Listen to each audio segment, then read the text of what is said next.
आत्मिक यात्रा कार्यक्रम में आपका स्वागत है। आइए हम पास्टर प्रेमाशीष सतमन द्वारा लिखित आज के भक्ति लेख पर चर्चा करें।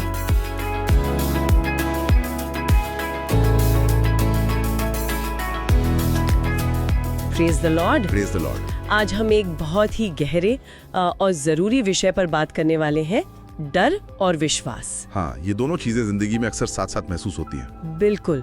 और इसके लिए हमने प्रेरणा ली है पास्टर प्रेमाशीष सतमान के लेखन डर के सामने दावत से। हम सब ने कभी ना कभी तो डर या मतलब अनिश्चितता महसूस की ही है। हाँ, ये तो होता ही है। तो आज हम यही समझने की कोशिश करेंगे कि ऐसे मुश्किल वक्त में भी परमेश्वर की मौजूदगी और उनकी मदद कैसे मिल सकती है, जैसा कि पवित्र शास्त्र में भी बताया गया है। सही बात है। तो सवाल ये उठता है कि विश्वास आखिर कैसे हमें ताकत और शांति देता है जब चारों तरफ मुश्किलें हों। और यहीं पर वो एक दिलचस्प तस्वीर आती है जो पास्टर सतमन भी उठाते हैं, परमेश्वर का मुश्किल समय में दावत तैयार करना। हाँ, वो दावत वाली बात। इसका मतलब क्या है असल में? चलिए थोड़ा इस पर बात करते हैं। जरूर। अक्सर ऐसा लगता है ना कि हम अंधेरे में हैं या शक घेर लेते हैं, डर लगता है। लेकिन एक अहम शिक्षा जो है वो 2 तिमुथियुस 1:7 में मिलती है कि परमेश्वर ने हमें डर की नहीं बल्कि सामर्थ्य की और प्रेम और संयम की आत्मा दी है। हाँ, सामर्थ्य, प्रेम और संयम, ये सोचना ही कितनी हिम्मत देता है ना। बिल्कुल। और ये बात सीधी जुड़ती है भजन संगीता 23 से। अच्छा। हाँ, उसमें वो कहते हैं ना, चाहे मैं घोर अंधकार से भरी हुई तराई में होकर चलूं तो भी हानि से न डरूंगा, क्योंकि तू मेरे साथ रहता है। हाँ, सबसे बड़ी बात यही है कि परमेश्वर साथ है, ठीक उस मुश्किल के बीच में। उनकी मौजूदगी ही अपने आप में एक बड़ी तसल्ली है। और फिर उसी भजन में वो पद 5, वो शक्तिशाली तस्वीर है, तू मेरे सताने वालों के सामने मेरे लिए मेज बिछाता है। ये थोड़ा अजीब नहीं लगता सुनने में?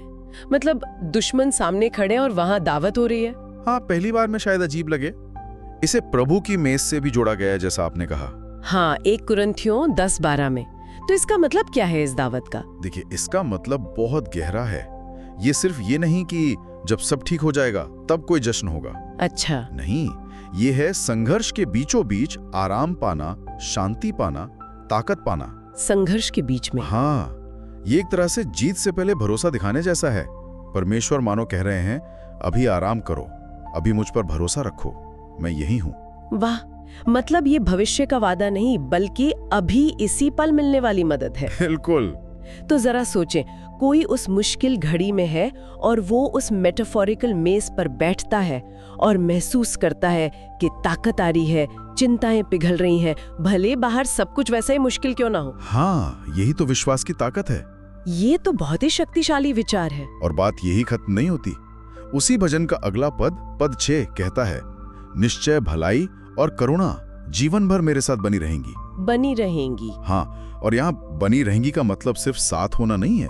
कुछ व्याख्याएं कहते हैं कि इसका मतलब है पीछा करना, जैसे शिकारी पीछा करता है। हाँ? पर एक अच्छे मतलब में, यानी परमेश्वर का प्यार, उनकी भलाई, उनकी करुणा पैसिव नहीं है, वो एक्टिवली हमें ढूंढ रही है, हमारा पीछा कर रही है, चाहे हम कहीं भी हों। अरे वाह। अस्पताल में हो, स्कूल में, या भीड़ में अकेले महसूस कर रहे हो, वो पीछे लगी हो रही हैं। ये तो बिल्कुल अलग नजरिया है।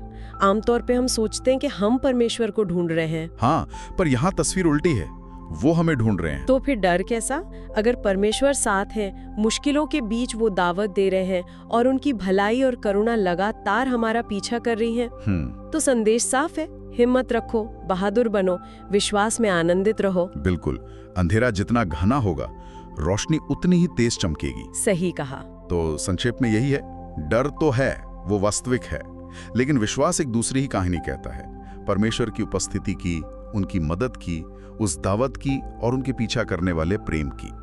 और ये सब चीजें मुश्किलों के अंदर ही हमें ताकत और शांति दे सकती हैं। यही है वो गहरी समझ जो हमें मिलती है। हाँ। और ये सारी बातें, जैसा हमने शुरू में कहा, पास्टर प्रेमाशीष सतमन के चिंतन पर आधारित है।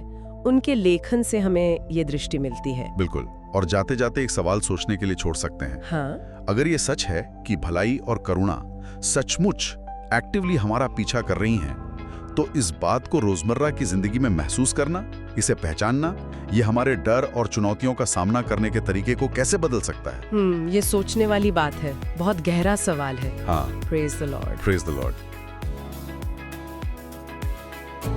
आज आत्मिक यात्रा कार्यक्रम को सुनने के लिए धन्यवाद, जहां हम हर दिन परमेश्वर के वचन पर चर्चा करते हैं। अगर आज का कार्यक्रम आपके लिए आशीषकारी रहा हो तो इसे अपने परिवार और मित्रों के व्हाट्सएप ग्रुप में जरूर साझा करें। कल फिर मिलेंगे। धन्यवाद।